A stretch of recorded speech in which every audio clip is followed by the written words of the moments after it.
एक पर रौनक शहर में एक नौजवान औरत एमिली नामी खातून रहती थी। एमिली अपने शहर की तरह किसी दूसरे आदमी की तरह मेहनतकश थी। रोज रात की रोजी कमाने की कोशिश करती थी, लेकिन रोज से रोज बढ़ती हुई चीजों की महंगाई ने उसके ख्वाबों पर साया डाल दिया था। हर सुबह एमिली एक मार्केटिंग एग्जीक्यूटिव के तौर पर अपनी नौकरी पर जाती थी। इसको अपने काम से मोहब्बत थी, लेकिन हाल में एक बात उसे परेशान कर रही थी और वो था रोजमर्रा कामों की महंगाई का तेज बढ़ता होना। एक दिन जब एमिली घर की जरूरियात जिंदगी का सामान लेने स्टोर पर जा रही थी, तो वो ये सोच रही थी कि चीजें बहुत महंगी हो गए हैं। जो रोटी का एक पैक जो वो 2 साल पहले $1 में खरीदती थी, अब तकरीबन दुगना हो गया था। दूध, अंडे और मेवे भी आम रोजगार की खरीदारी की बजाय मजीद महंगाई की चीजें बन गई थी। एमिली ने अफसोस करते हुए सांस ली, सोचती हुई कि इसका बजट कैसे इन इजाफी अखराजात को बर्दाश्त करेगा। स्टोर पर जाने से पहले एमिली ने अपनी दोस्त सारा से मिलने का सोचा, जो इसी तरह महंगाई की बढ़ती हुई कीमतों को लेकर परेशान थी। वो बातचीत करने लगे कि जिंदगी अब बहुत मुश्किल हो गई है। सारा ने शेर की कहानी की तरह अपना बताया कि वो अपनी बेटी की ट्यूशन क्लासेस कम करने पर मजबूर हो गए हैं, क्योंकि अब वो बच्चों को पढ़ाए और घर की जरूरियात जिंदगी पूरी करे। एमिली भी अब हैरत में परेशानी में दोबारा सोचती है और कहती है कि पेट्रोल भी बेहद महंगा हो गया है। हफ्तों वक्त गुजरने के बाद एमिली ने अपनी मेहनत की कमाई को महंगाई की कीमतों में ज़ाय होते देखा।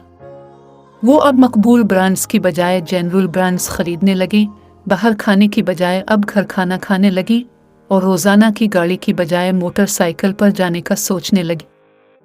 अवामी नकलो हरकत भी महंगी हो गई थी और एमिली को अब ज्यादातर पैदल चलकर काम पर जाना पड़ता था। एक शाम जब एमिली सोशल मीडिया पर वीडियोस देख रही थी, तो इसने एक वीडियो देखी जिसमें तालीम की महंगाई का बढ़ता हुआ असर दिखाया गया था।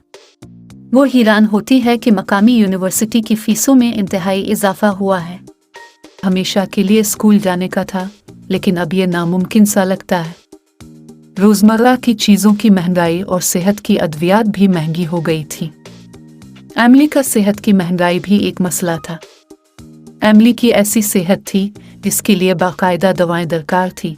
एक दिन ने फैसला किया कि वो कुछ करेगी।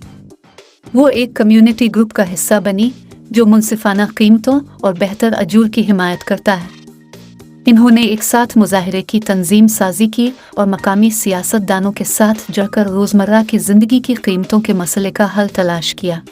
उन्होंने कारोबारी हजरात की बुलंद कीमतों के इंसानी जिंदगी पर असरात की तरफ तवज्जो देने की अपील की और ऐसी पॉलिसियों की दरख्वास्त की कि जो सारिफीन की हिफाजत करती हों। एमिली की कोशिश इनकी कम्युनिटी की मदद करने वालों की कोशिशों के साथ धीरे धीरे असरअंदाज होने लगे। कीमतें मुस्तहकम हो गई और कुछ मौके पर वो कम होने लगे। मकामी हुकूमत ने मसाइल को हल करने के लिए इक़दामात उठाए और गवर्नमेंट की जानिब से हर चीज़ की एक ही कीमत पर अमल दरामद करवाने की सख्ती से हिदायत की और जिम्मेदारों को सज़ा भी दिलवाए। धीरे धीरे लेकिन उस्तवारी से एमिली ने अपने ख्वाबों को पन्ने पास लाने का इम्कान देखा। वो अपने मास्टर क्लास में दाखिले के लिए पैसे जमा करने के काबिल हुई और उनकी दोस्त सारा की बेटी की ट्यूशन क्लासेस दोबारा शुरू हुई। कम्युनिटी की मुश्तरका कोशिशें। रोजमर्रा की चीज़ों की महंगाई ने एमिली और उनकी कम्युनिटी को एक होने और हिमायत करने की अहमियत सिखाई। उन्होंने सीखा कि जब लोग मुश्तरका मसाइल का सामना करने के लिए इकट्ठे होते हैं, तो वो अपने लिए और आने वाली नस्लों के लिए बेहतर मुस्तकबिल पैदा कर सकते हैं। एमिली का शहर आपस में मुसीबतों का इकट्ठे में सामना करने की इस्तिकामत और अज़्म की अलामत बन गया। ये हमें नसीहत देता है कि मुश्किल हालात में भी ख्वाब हकीकत बन सकते हैं।